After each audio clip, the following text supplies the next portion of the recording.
In the summer of 1518, the city of Strasbourg, then part of the Holy Roman Empire, was struck by one of the strangest outbreaks in recorded history. It began quietly enough, with one woman.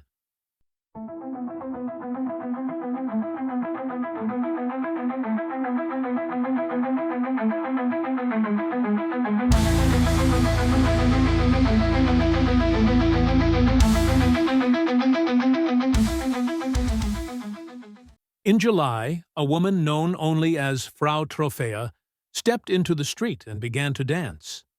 There was no music, no festival, no reason.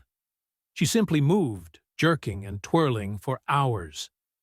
By the next day, she was still dancing, her feet bleeding, her body exhausted, but seemingly unable to stop.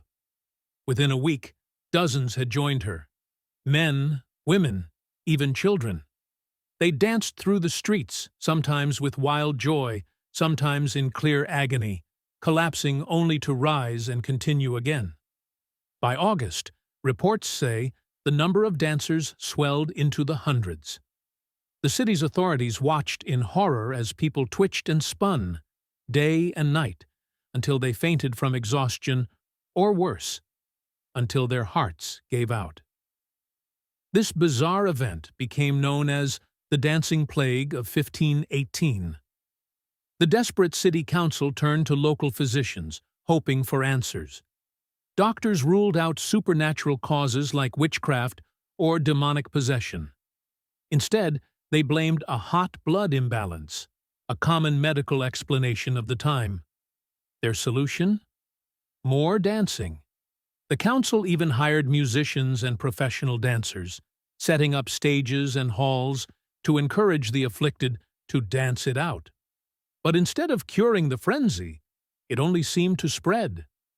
Witnesses described people writhing in pain, yet unable to control their limbs, an eerie mixture of celebration and torment. So, what caused it? Historians have debated for centuries. One theory is ergot poisoning, a toxic fungus that grows on damp rye and can cause convulsions and hallucinations. But ergot typically makes its victims bedridden, not marathon dancers. Another theory points to mass hysteria, or psychogenic illness, triggered by intense stress. Strasbourg in 1518 was a city battered by famine, disease, and poverty. The people were desperate, malnourished, and deeply religious. Some believed the dancing was a collective psychological release, a kind of shared trance born from despair.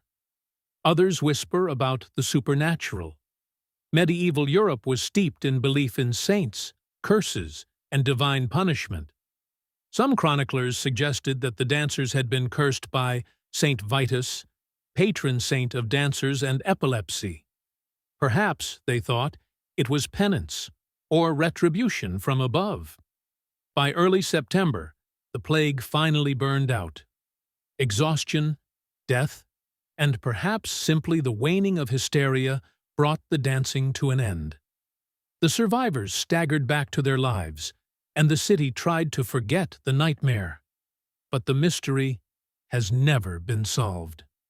Was it poisoned bread, a psychological epidemic, or something far stranger, an event where science, faith, and fear collided on the cobbled streets of Strasbourg? Over 500 years later, the Dancing Plague of 1518 remains one of history's most chilling unsolved mysteries. Hundreds of people dancing themselves to death, caught between ecstasy and agony. Disease, hysteria, or something supernatural? Perhaps all three.